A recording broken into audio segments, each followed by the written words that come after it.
শুনতে খারাপ লাগছে না তো? অনেক সময় আমরা মাথা গরম করি।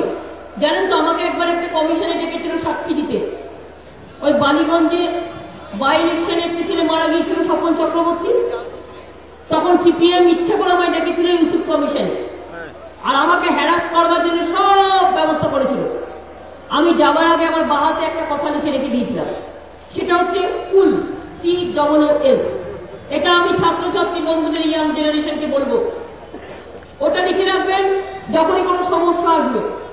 তার কারণ মনে রাখবেন, আমার একটা ছোট্ট কবিতা লেখা আছে, দুঃখ যখন আসবে মনে হৃদয়ে আগলে রেখো।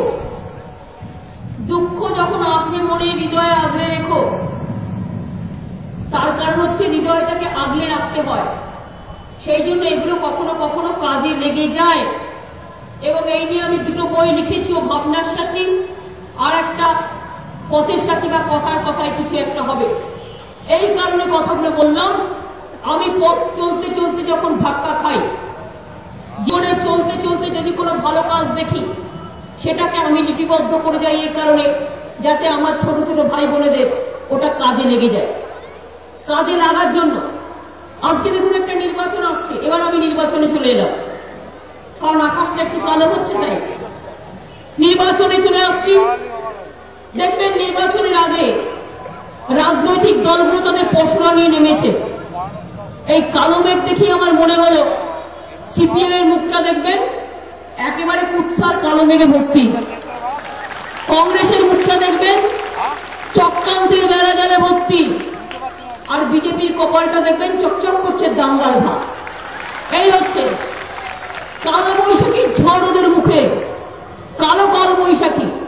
আমি কালো সকাল দেখতে চাই না। সকাল কখনো কালো হয় না। সকাল বলা হয়, ভোর বলা হয় অন্ধকার পেরিয়ে আলোর রাস্তায় যাবার জন্য।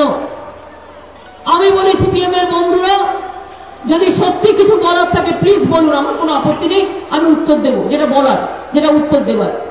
রাজনৈতিক কোয়েশ্চেন করুন, অর্থনৈতিক কোয়েশ্চেন করুন, আমার কোনো আপত্তি নেই।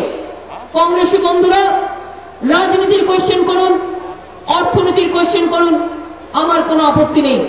বিজেপির বন্ধুরা রাজনীতির কোয়েশ্চেন করুন, দয়া করে কাউকে বলবেন না বাঙালি অবাঙালিকে ভাগ করে দাও, অথবা এখান থেকে সব পাত্তারি গুটিয়ে বাক্স প্যাটটা নিয়ে বাংলাদেশে পাঠিয়ে দেবো। এ কথা বলার সাহস, অধিকার কারো নেই, আপনাদেরও থাকা উচিত নয়। সিপিএম বলে দিচ্ছে কানে কানে, ওই গানটা মনে পড়ে গেছে, চোখে চোখে কথা বলো, মুখে কিছু বলো না। এখন বলছে কানে কানে কথা বলো, মুখে কিছু বলো না। হঠাৎ জানেন না বাবু চলে এলেন মঙ্গল গ্রহ থেকে, এসে বললেন সারদা। ওরে বাবা, আমার অসুখবাবু বলে বেড়াচ্ছেন। আমি দেখুন অসম্মান কাউকে করি না। ছোট্ট একটা কথা বলি, ছোট্ট একটা কথা বলি, মিথ্যে বলে আমি তো মাইকের সামনে দাঁড়িয়ে বলছি, এই তো ওদের সিপিএম এর চ্যানেলগুলো আমার ভয়েস রেকর্ড করছে, নো প্রবলেম, বলছি যখন দাঁড়িয়ে বলছি। আমি আপনাদের বলি, অসীম বাবু আমাকে একটা উত্তর দিন এখানে দাঁড়াবার আগে, আর সারদা সারদা করার আগে। 1980 সাল থেকে চিটফান্ড হয়, কজনকে অ্যারেস্ট করেছিল আপনাদের সরকার আজ পর্যন্ত? কেন অ্যাকশন নেননি? 1980 সালে কে ছিল? 81 সালে কে ছিল?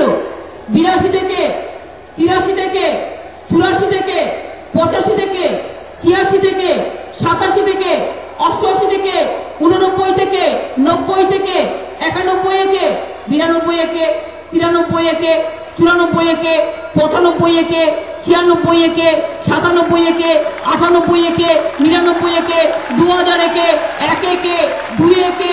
তখন তো বুদ্ধবাবু আপনি ছিলেন, অসীমবাবু আপনি অর্থমন্ত্রী ছিলেন, কিন্তু বাজে কথা বলেন, একদম বলতেন। 2001 একে, 2 একে, 3 একে, 4 একে, 5 একে, 6 এলে সারদা অর্থমন্ত্রী আপনি ছিলেন, বলতে পারেন ছিলেন না? 7 একে, 8 একে, 9 একে, 10 একে, 11 মে পর্যন্ত কে? একবার বলুন, এত জ্ঞান দিচ্ছে।